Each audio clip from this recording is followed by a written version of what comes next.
Hey everyone, welcome back to my channel. Thank you so much for sticking around. Today our lesson will be evaluation and its types. So this is a very important portion of NET exam paper 1, and please watch till the end because I've solved some important previous year questions for you. So let us begin. The concept of evaluation, it goes beyond simply measuring a thing.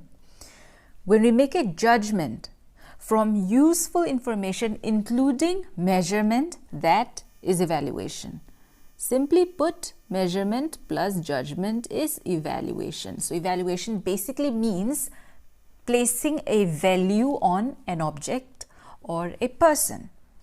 Example here is, the teacher may evaluate a student that he is doing well in English because most of the scores he has made is above 60 out of 100.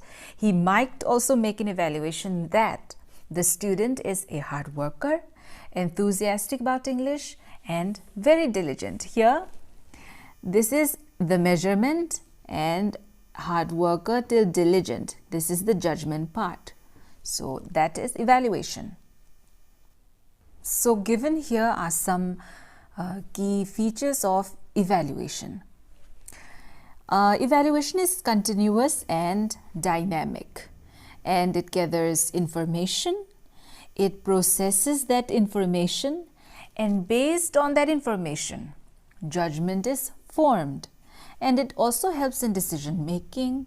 It can be either qualitative or quantitative, and evaluation is testing plus measuring plus assessing. So assessment and evaluation are two terms that are sometimes used synonymously, but they are different if you look closer. So let us learn what these differences are. Assessment is the process of planning, collecting, analyzing, and reporting information about student learning. So reporting information is very important. Note that it happens before evaluation. That means evaluation comes afterwards. Assessment takes place first. Assessment is ongoing. Evaluation takes place at the end. Assessment is gathering of information about something. Evaluation is setting a value on the assessment information. That means you form a judgment based on that information. Assessment is information and evaluation is judgment. Assessment helps in increasing quality and evaluation helps in judging quality. Assessment tells you the strengths and weaknesses. Evaluation ranks and sorts individuals.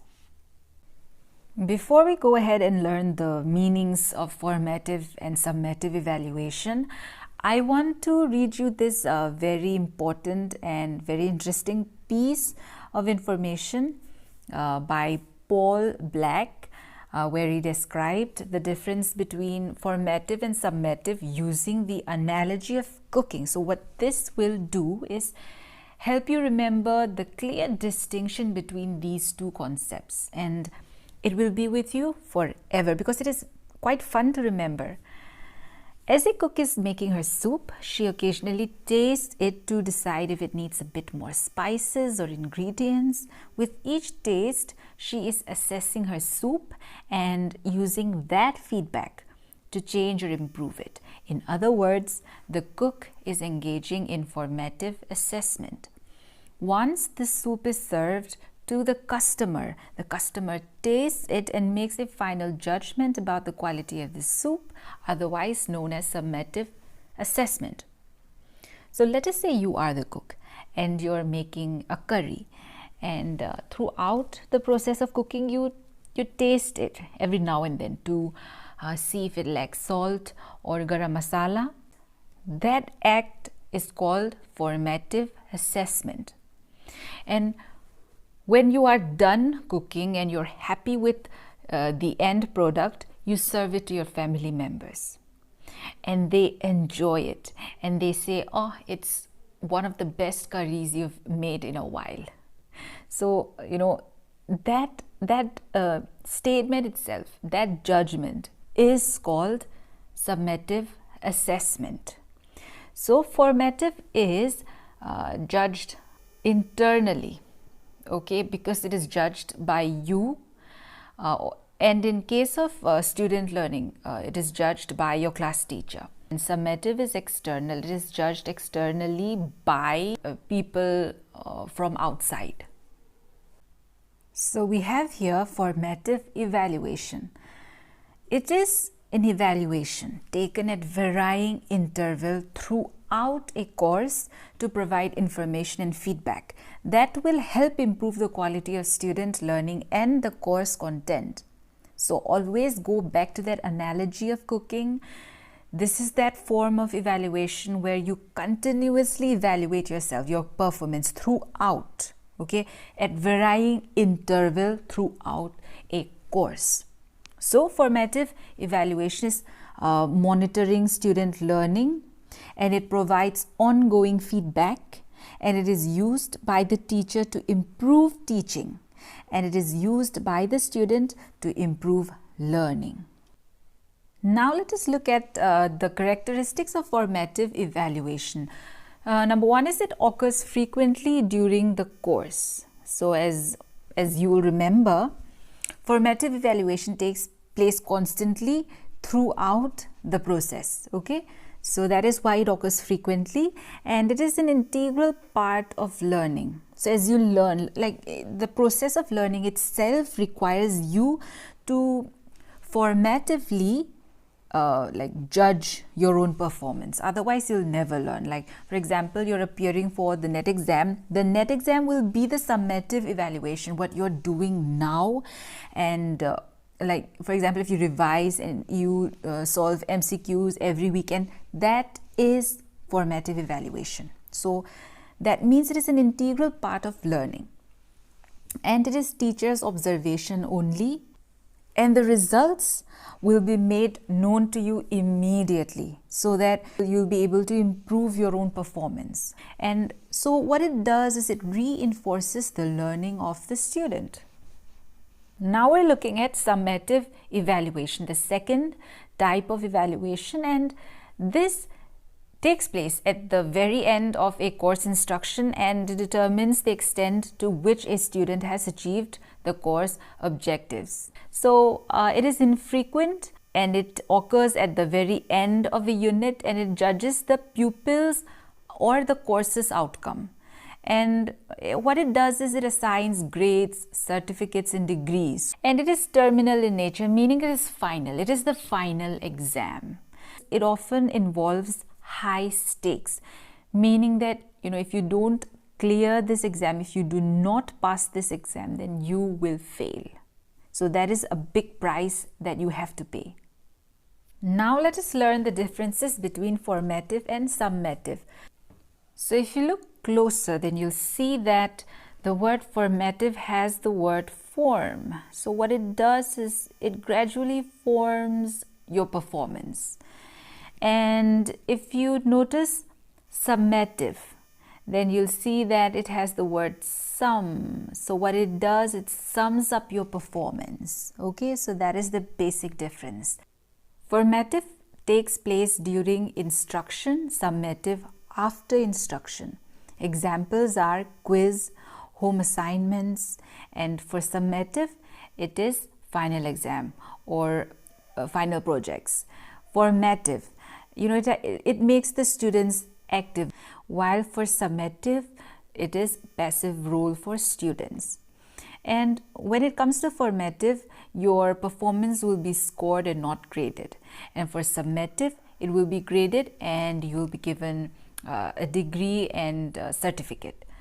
And formative improves students' learning, and for summative, it evaluates students' achievement. Formative sees evaluation as a process, while summative sees evaluation as a product.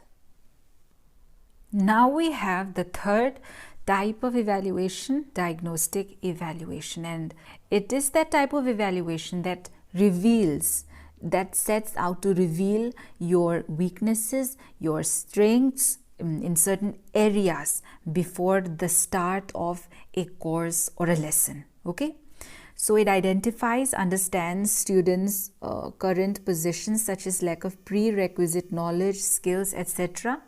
And these are pre-tests, okay? These are not even real tests where you are graded or scored. It is as simple as asking you a question.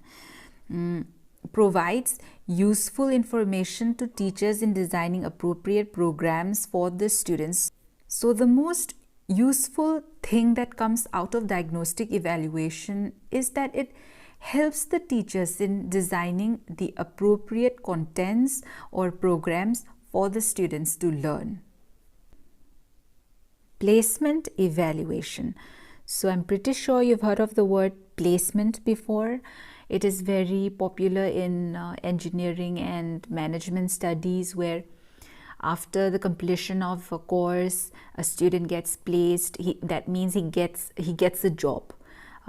He is recruited by companies and corporations. So that interview is called placement evaluation.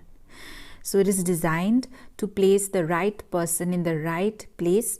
It ensures the entry performance of the pupil, and the future success of the instructional process depends on the success of placement. CBSE's continuous and comprehensive evaluation is based on the following two parameters. It should be comprehensive, meaning it must assess all the aspects of a child's development. His all-round development is of major concern.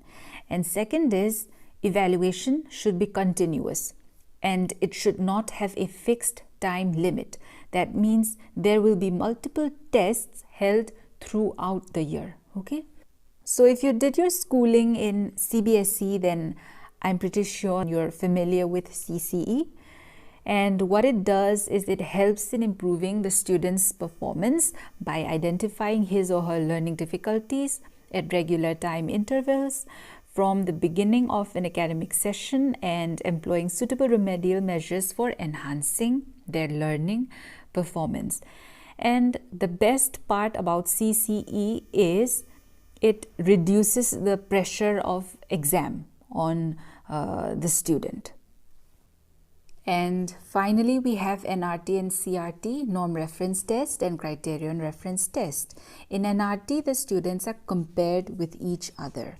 So the comparison between students of main importance here, and in CRT, students' performance are compared to a criterion, a certain criterion. So whoever organizes the test will provide a criterion or a standard for the students to meet. Okay, and in NRT, score is interpreted as this student's abilities relative to other students. So let's say there are like 10 students, and the one who does the best will take the first position, and the one who does the second best will take the second position, and so on.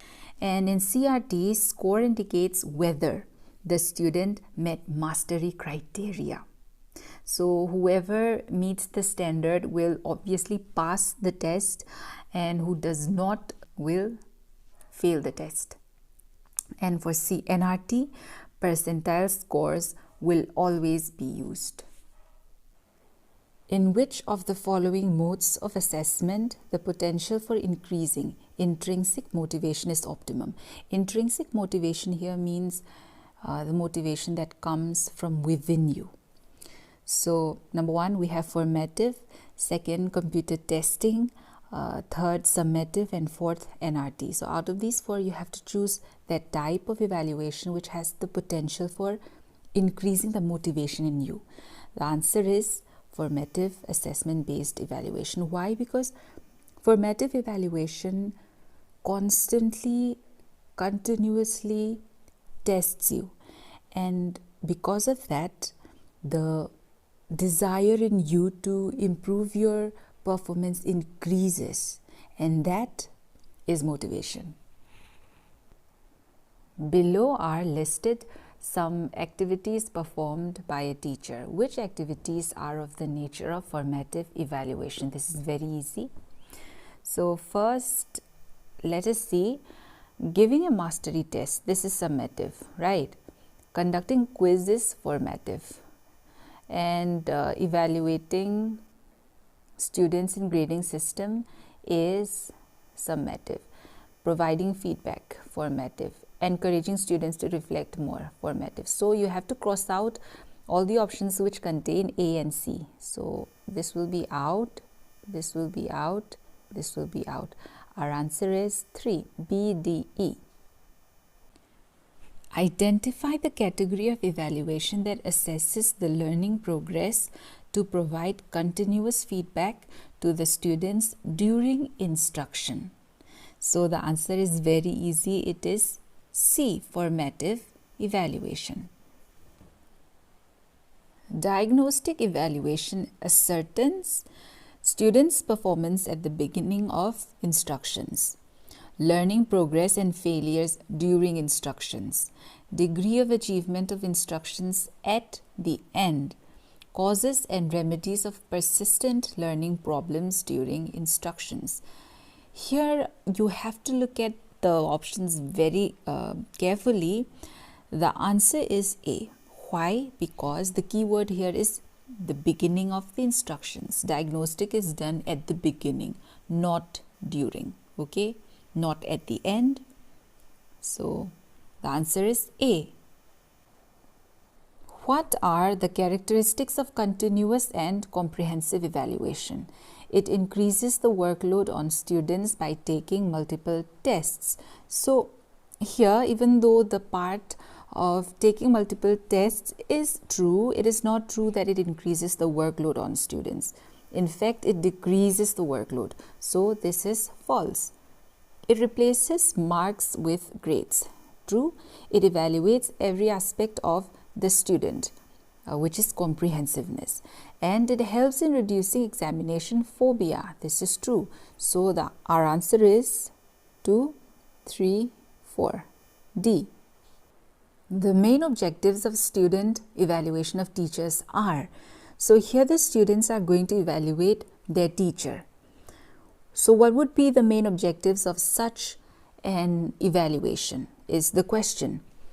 To gather information about student weaknesses? No, definitely not. Let us cancel out all the options which contain 1. So let us cancel A, C and D.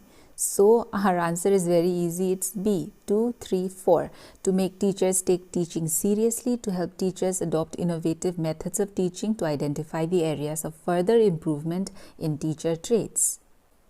So what we are given here is match the following. So this is very easy. Formative evaluation is number 4.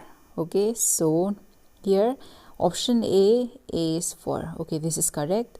B is grading the final learning outcomes, that is summative. So B is 3. And C, continuous and comprehensive evaluation, CCE, is number 1, evaluating cognitive and cognitive aspects with regularity. So C is 1 and D is obviously 2. So our answer is A. And now we have assertion and reasoning. So this is a very popular type of question in the NET exam. So pay attention, okay? Assertion says formative evaluation tends to accelerate the pace of learning. So this is very true. There is no denying. So let us cancel out D because it says A is false. So this is out. And let us see if R is true and if it is the correct explanation of A. Reason says as against summative evaluation. Formative evaluation is highly reliable. Well, the bad news is the statement is false. It is not true because, let me tell you why.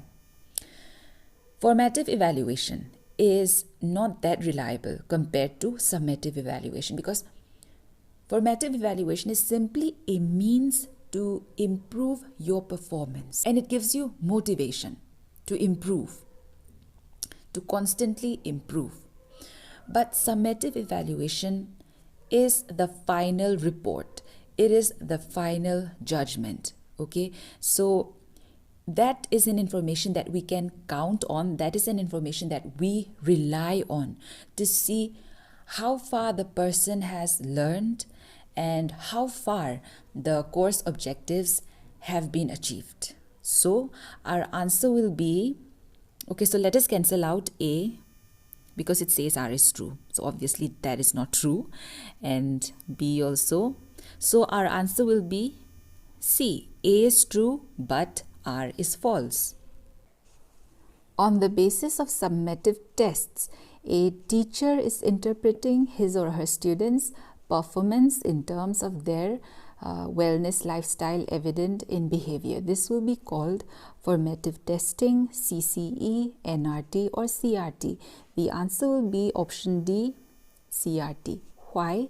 Because as you can see, criterion reference test means measuring the performance of students based on a certain criterion or a standard set by the teacher or the tester. So here the criterion provided by the teacher is wellness lifestyle evident in behavior. Hence our answer is criterion referenced test. From the list of evaluation procedures given below, identify those which will be called formative evaluation. So A, the teacher awards grades to students after having transacted the course work. No, this is summative. So this can't be true. This is not formative. So cross out option 1. During interaction with students in the classroom, the teacher provides corrective feedback. Yes, this is formative. The teacher gives marks to students on a unit test. No, this is summative. So cross out 3, option number 3, because it contains C. D, the teacher clarifies the doubts to students in the class itself. Yes, this is formative. The overall performance of a student is reported to parents at every 3 months interval. No, this is summative. F, the learner's motivation is raised by the teacher through a question answer session. So this is true, this is false, this is formative. So our answer option number 2, B, D, F. Thank you so much for watching my video, guys. It means a lot. And wherever you are right now, I'd like to say stay safe, wash your hands, and times are tough, but we'll get through this together. So meanwhile, just keep your spirits up, keep your spirits high, and do not let fear dictate your every move, because fear keeps your immune system very weak, and we do not want that. Always stay cheerful with the cup of tea in your hand and study hard.